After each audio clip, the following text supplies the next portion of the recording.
Bonjour à tous. Aujourd'hui, nous allons réaliser des expériences numériques. Le but étant de voir en fait les notions d'optique ondulatoire un petit peu sous un autre angle. Et pour cela, donc, on va utiliser des simulations en ligne qui nécessitent juste un navigateur. On va commencer par la notion simple d'interférence à deux ondes et on va voir un petit peu comment cette interférence à deux ondes peut s'interpréter géométriquement à l'aide de ce qu'on appelle les vecteurs de Fresnel, que vous avez dû voir en cours.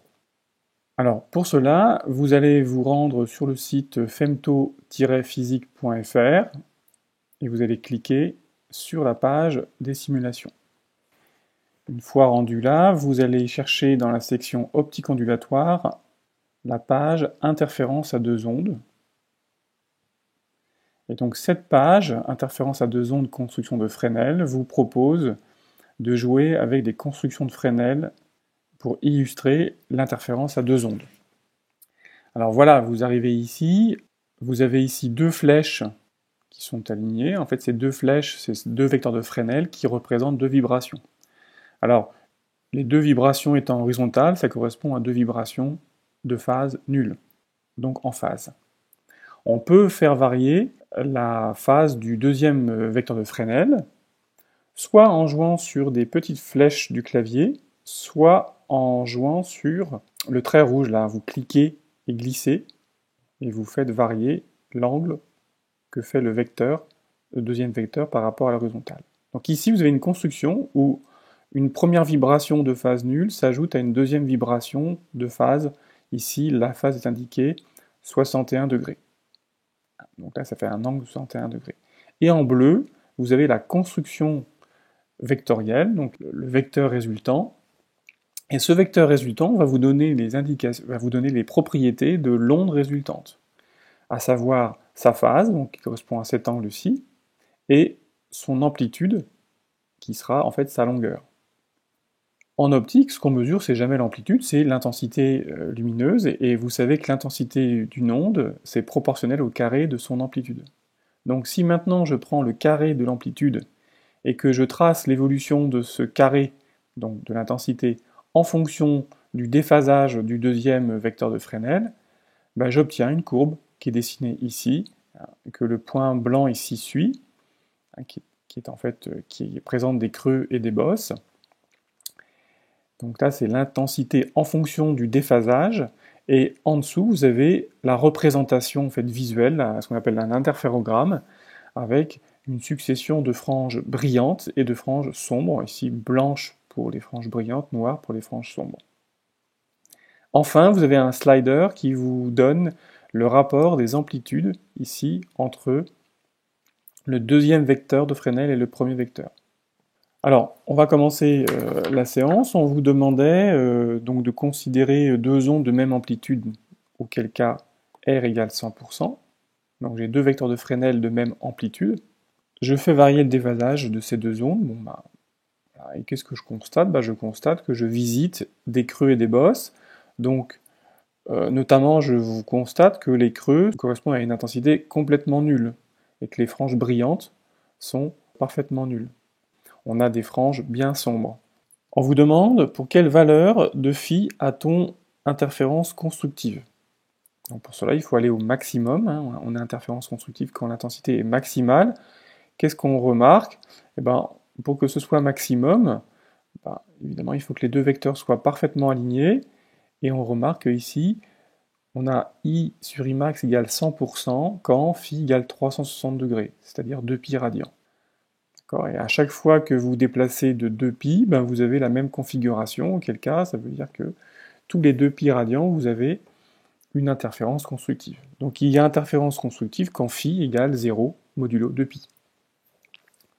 De la même manière, on va avoir interférence destructive quand le vecteur bleu sera de longueur minimale, c'est-à-dire ici de longueur nulle.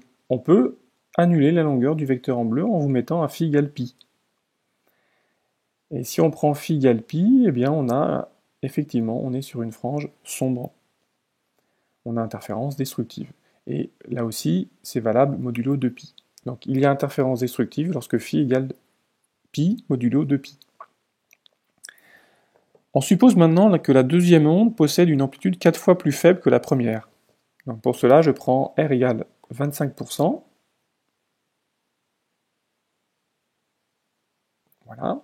Donc le deuxième vecteur est 4 fois plus petit que le premier vecteur de Fresnel. Donc c'est comme si j'avais deux vibrations qui s'ajoutaient, donc la deuxième étant 4 fois plus faible en amplitude que la première.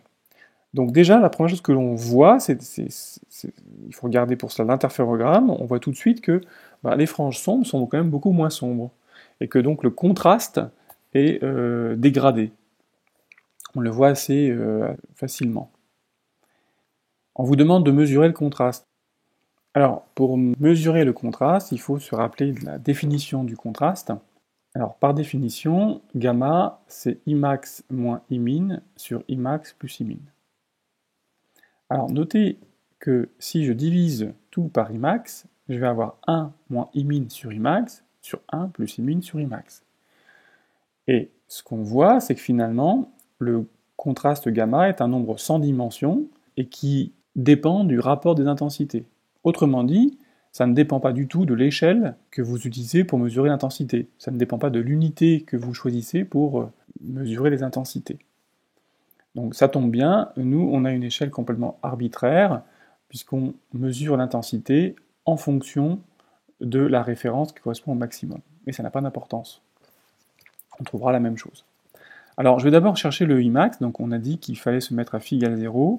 Donc alors ici j'ai I sur Imax qui vaut 100%, bon c'est normal puisque je me réfère au maximum, donc Imax ça va être 100%, et puis si je me mets au minimum, donc à 180 degrés, et ben j'obtiens 36%. Donc si je fais mon calcul, je fais 1 moins Imin sur Imax c'est 0,36, sur 1 plus Imin sur Imax, 1 plus 0,36. J'obtiens 0,47. Ça, c'est la même mesure. On vous demande ensuite, sauriez-vous le retrouver par un calcul théorique? Le calcul théorique, ça, c'est pas très compliqué. D'abord, on vous a dit que l'amplitude du deuxième vecteur, c'est 25% de l'amplitude du premier. Donc vous avez, mettons que l'amplitude du premier vecteur, c'est 1, on a donc A2 égale 1 quart. Quand les vecteurs sont en phase, c'est-à-dire alignés, eh bien, le vecteur en bleu, le vecteur résultant, aura une longueur qui sera la somme des longueurs, c'est-à-dire 1 plus 1 quart, soit 5 quarts. Comme l'intensité est proportionnelle au carré de l'amplitude, eh bien l'intensité vaudra, en unité arbitraire, 5 quarts au carré, à savoir 25 16e.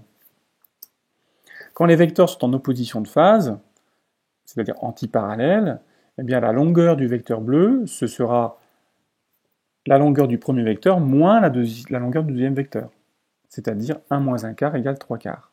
Mettons au carré, pour avoir l'intensité, on obtient, donc là il y a une petite erreur, c'est pas Imax mais c'est Imin, Imin égale 3 quarts au carré, c'est-à-dire 9 16e. Si je fais le calcul, j'obtiens 25 16e moins 9 16e sur 25 16e plus 9 16e, c'est-à-dire 8 17e, ce qui correspond à peu près à 0,47. Donc on retrouve par un calcul théorique la valeur expérimentale entre guillemets qu'on a pu mesurer grâce à cette manip de mesure numérique. Alors pour la prochaine fois, on étudiera l'interfénomène de Michelson grâce à une simulation d'un professeur de physique qui s'appelle Jean-Jacques Rousseau et qui a travaillé à l'université du Mans. À bientôt!